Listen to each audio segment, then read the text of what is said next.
Concepção dialética da história. Antônio Gramsci.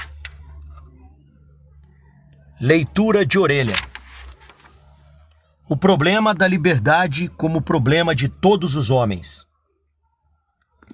A presença de um mito, o mito da hierarquia ideológica que não permitia outras alternativas além daquela da perfeição, da ortodoxia ou do desvio revisionista, opôs sérios limites à expansão do pensamento dialético a partir da terceira década do século XX.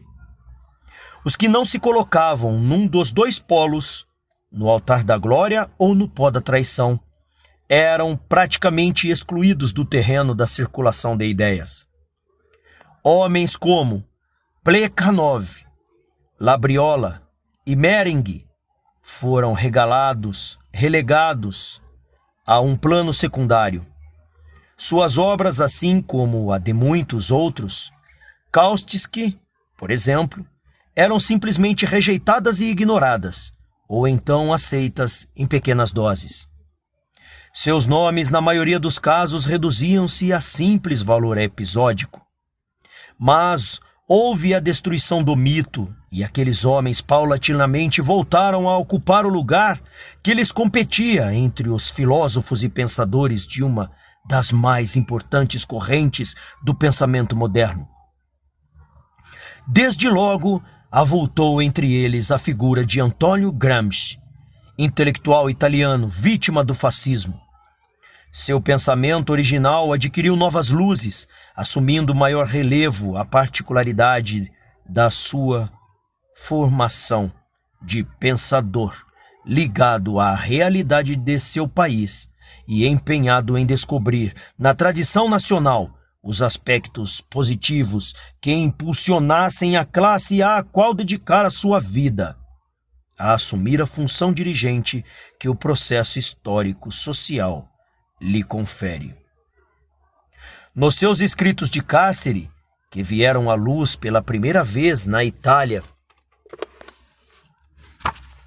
em 1948, e que agora a editora Civilização Brasileira, em empreendimento Cultura Louvável por Todos os Méritos, começa a publicar no Brasil, com este Concepção Dialética da História, Gramsci mostra a importância e a necessidade do livre curso de ideias.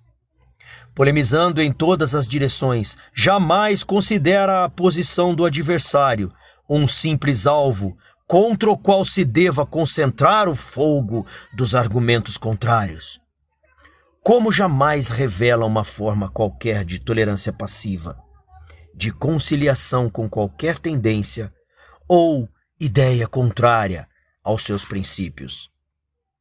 O que ressalta na sua obra, nesse aspecto, é a consciência de que a posição adversária, quando é digna de consideração, faz parte de uma realidade mais complexa do que aquilo que pode resultar dos argumentos e das palavras. Realidade para cujo estudo se volta a fim de desvendar a substância dos contrastes que o levarão finalmente a confirmar ou não a validade da posição em causa.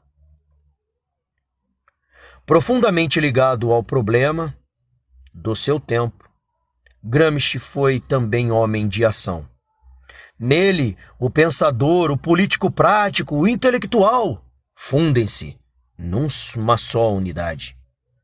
Daí que, em sua obra, as ideias apareçam integralmente como funções de uma ação libertadora dos homens concretos, reais, como eles são historicamente e como historicamente poderão vir a ser. Intérprete de necessidades e exigências que não são eternas, mas nossas, não são do homem, mas dos homens reais do nosso tempo, Gramsci situa sua obra numa área social total, que torna concreto o problema da liberdade como problema de todos os homens. Luiz Mário Gazaneu. Leitura de pré-capa. Concepção dialética da história. Obra editada livremente em todos os países que valorizam o amplo debate das ideias. É também famoso livro de polêmica, tendo sido seu autor, a um só tempo, esclarecido intelectual, homem político e homem de ação. Mais um lançamento da categoria da civilização brasileira.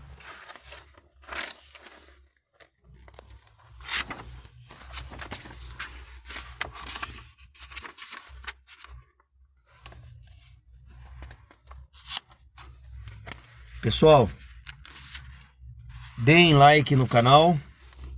Este livro é um livro de caráter comunista que nós leremos para compreender a mentalidade de Antônio Gramsci e como ele propõe entrar dentro das discussões dialéticas e como isso pode interferir no processo do aprendizado, ok? Aproveitem, se inscrevam no canal e compartilhem. Nota sobre Antônio Gramsci. Este é o primeiro livro de Antônio Gramsci, publicado no Brasil. De Gramsci, os brasileiros sabem em geral que ele foi um dos vultos mais ilustres do movimento socialista italiano e morreu como mártir na luta contra o fascismo. Nascido em Sardenha, em 1891, filho de camponeses pobres, Gramsci deixou a sua atrasada terra natal em 1911, deslocando-se para Turim. Já naquela ocasião, ele participava ativamente da luta dos trabalhadores italianos. Em Turim, esta participação se aprofunda. O vínculo de Antônio Gramsci com os operários de Turim, escreveu Togliatti, não foi somente um vínculo político, mas um vínculo pessoal, existencial. Em 1915, já Gramsci dirigia o jornal da seção socialista de Turim.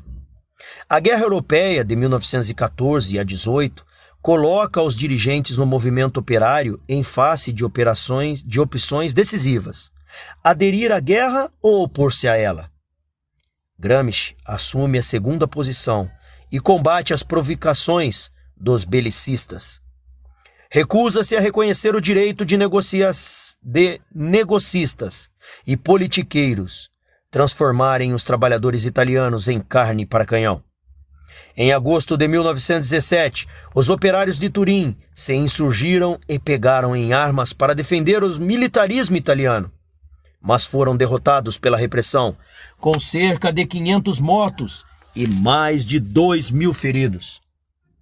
Logo após a insurreição e com a tarefa básica de reorganizar o movimento socialista, Gramsci foi eleito secretário da secção regional do Partido Socialista. Foi nessa condição de dirigente máximo do movimento socialista na Cidade Vermelha que ele saudou a vitória da Revolução Bolchevista na Rússia, pondo em prática os desenvolvimentos trazidos por Lenin ao marxismo e adaptando-os criticamente à situação particular da Itália. Gramsci organizou os conselhos de fábrica e fundou, a 1º de maio de 1919, o jornal destes conselhos, L'Ordine Nuovo. Em luta incessante contra o oportunismo social reformista e contra o esquerdismo, Gramsci veio a se tornar o dirigente máximo do Partido Comunista Italiano, que ajudara a fundar em 1921. A ascensão do fascismo o encontra na liderança de uma oposição firme e lúcida a Mussolini. Gramsci, de resto, havia previsto a tempestade. Abre aspas. A atual fase da luta de classes na Itália é a fase que precede a conquista do poder político pelo proletariado revolucionário e a passagem a uma nova organização da produção que permita um aumento de produtividade ou uma tremenda reação por parte da classe proprietária e da casta dirigente. Fecha aspas. Em 14 de maio de 1924, Mussolini, já presidente do Conselho de Ministros, encaminha ao parlamento italiano um projeto de lei visando disciplinar a atividade das associações e institutos. Segundo o projeto, dirigido na ocasião contra a maçonaria, as associações ou os institutos ficavam obrigados a fornecer ao governo uma lista sempre atualizada de seus funcionários, com as respectivas qualificações e endereços. Gramsci, então deputado, pronunciou um discurso no qual punha a nu o caráter antidemocrático do projeto e o aproveitava para denunciar as manobras fascistas, no sentido de implantar no país uma ditadura. O próprio Mussolini, irritado, resolveu apartear o franzino e corajoso deputado marxista, definindo a fascismo como uma revolução. Gramsci retrucou-lhe que o fascismo não era uma revolução, mas uma simples substituição de um pessoal administrativo por outro. Só é revolução, acentuou, aquela que se baseia em uma nova classe. O fascismo não se baseia em nenhuma classe que não esteja no poder. Mussolini voltou à carga, procurando descaracterizar o conteúdo de classe do fascismo e protestando: grande parte dos capitalistas está contra nós. O deputado oposicionista não se perturbou e observou que o fascismo só entrava em choque agudo com os outros partidos e organizações da burguesia, como estava acontecendo com a maçonaria, porque queria estabelecer o monopólio da representação da classe. A atitude do fascismo com relação aos demais partidos burgueses era simples. Primeiro lhes quebra as pernas, depois faz o acordo com eles em condições de evidente superioridade. Mussolini não gostou da referência à violência dos fascistas, retrucando que esta violência equivalia à dos comunistas. Gramsci lhe respondeu, abre aspas, a vossa violência é sistemática e é sistematicamente arbitrária, porque vós representais uma minoria destinada a desaparecer. Fecha aspas. A frase naquela questão era bastante ousada, de vez que o fascismo estava em pleno fortalecimento. 20 anos mais tarde, contudo, ela foi confirmada pelos fatos. Antes da minoria fascista desaparecer, porém, implantou-se na Itália a sua ditadura, e em 8 de novembro de 1926, Gramsci foi preso por ordem de Mussolini. No processo farsa que o Estado fascista lhe moveu, o promotor pediu aos juízes que Gramsci fosse condenado, alegando: é preciso impedir este cérebro de funcionar. A condenação veio, mas não conseguiu impedir que o cérebro funcionasse. De dentro do cárcere, Gramsci continuou a observar o país e o mundo de seu tempo. Durante quase 11 anos, Gramsci viveu na prisão, em meio a sofrimentos inenarráveis, com o débil organismo minado pela insalubridade carcerária, pela guerra de nervos, pela insônia e pela tuberculose. Mas não ficou inativo, não se entregou a angústias e à depressão. Procurou entrar em contato com os companheiros encarcerados e, quando o conseguiu, deu-lhes assistência e orientação. Escreveu numerosas cartas para a cunhada sua, Tatiana Schucht, para sua mãe, para seu filho Délio e Juliano, seus filhos, o menor dos quais não chegou sequer a conhecer. Acompanhou com desvelo a evolução da doença nervosa de sua mulher, Giulia Schucht, e não interrompeu seus estudos e reflexões, lendo o que seus carcereiros lhe permitiam, anotando fragmentariamente suas observações em cadernos manuscritos, 32 dos quais conseguiram escapar à assanha fascista de destruição. Em dado momento, sabendo que o seu tenaz adversário estava doente, Mussolini lhe mandou um emissário, sugerindo que Gramsci lhe formulasse um pedido de clemência, que ele prometia atender. Gramsci repeliu a manobra. O que prepondes? É meu suicídio político. E eu não tenho a menor intenção de fazê-lo. Quando Gramsci morreu, em 27 de abril de 1937, poucos dias após sua libertação ordenada por Mussolini para evitar que sua morte na cadeia abalasse o prestígio do governo, o líder fascista estava no auge de seu prestígio. Fora entusiasticamente elogiado por Winston Churchill e costumava ser incluído entre os grandes líderes do Ocidente. Hoje Mussolini é um nome desmoralizado, exposto à execração universal, ao passo que Gramsci inspira o respeito até mesmo aos mais encarniçados adversários. Benedetto Croce, filósofo cujas formulações Gramsci tanto combateu, não deixou de dizer que Gramsci, como homem de pensamento, foi dos nossos. Foi daqueles que, nas primeiras décadas do século, chegaram a se formar um critério adequado sobre os problemas do presente. E reconheceu que ele mantivera a alta dignidade do homem. Concepção dialética da história, ora lançado pela editora Civilização Brasileira, contém o essencial da pesquisa filosófica de Gramsci. Tal como nas obras filosóficas dos clássicos no marxismo, o leitor não encontrará aqui, como nas vulgatas soviéticas do stalinismo, um sistema completo e acabado. Trata-se de uma série de indicações e de problemas, todos eles revestidos de um caráter polêmico. E isto não decorre apenas certamente das condições em que o livro foi elaborado.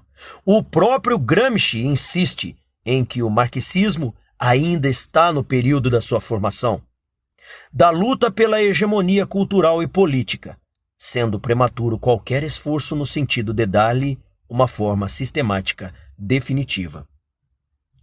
Gramsci estabelece a sua polêmica em duas frentes. Por um lado, ele combate contra as tendências auto-intituladas ortodoxas, que fundam o marxismo sobre o materialismo vulgar, sobre o fatalismo mecanicista, transformando-o em uma simples sociologia positivista, como é o caso de Bukharin. Por outro, contra as tentativas de destruí-lo, enquanto concepção unitária do mundo, fragmentando-o em partes isoladas e descaracterizadas, que possam ser assimiláveis por uma outra concepção, idealista ou especulativa, como é o caso de Croce. Em suma, Gramsci empreende a luta contra o dogmatismo e contra o revisionismo, ainda tão vivos e atuantes hoje. Na superação do materialismo vulgar e do idealismo, posições unilaterais que ou reduzem a consciência a mero reflexo passivo do real, ou fazem da história a pura história do espírito, como respectivamente Bukharin e Croce. Gramsci redescobre, integrando no marxismo, o conceito soreliano de bloco histórico. O bloco histórico, ou em termos lucasianos, a totalidade concreta, é a estrutura global na qual se inserem como momentos dialéticos a estrutura econômica e as superestruturas ideológicas. Não existe assim uma hierarquia a priori dos momentos da realidade, nem no sentido idealista, nem no sentido materialista. Para Gramsci, bem como para os clássicos do marxismo, o sujeito e o objeto não são senão momentos relativos da praxis, da atividade histórica dos homens. Daí o caráter de imanentismo total que ele vê no marxismo, o que lhe permite superar as falsas polarizações de materialismo e idealismo metafísicos e estabelecer o marxismo como filosofia da praxis. Pois, para Gramsci, como para Antonio Labriola, seu grande predecessor italiano, o marxismo é uma concepção autossuficiente do mundo, não necessitando de qualquer filosofia tradicional para servir-lhe de amparo ou muleta. Não nos devemos esquecer que Gramsci fazia esta afirmação em um período no qual ainda estavam acesas as discussões sobre a filosofia que seria mais adequada ao marxismo. Plekhanov falava em Spinoza, Kautsky em Darwin, Marx, Adler em Kant. O marxismo era, então, entendido como uma sociologia ou uma economia. Labriola, sendo o único a afirmar que era Hegel o precursor mais imediato da filosofia da praxis, sublinha, contudo, o caráter autônomo do marxismo, sua independência em face das filosofias tradicionais.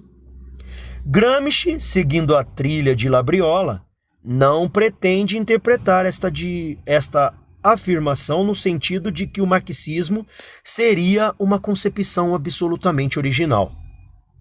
Ele nos informa que também Hegel buscava uma superação do idealismo e do materialismo, mas que fracassara nessa tentativa.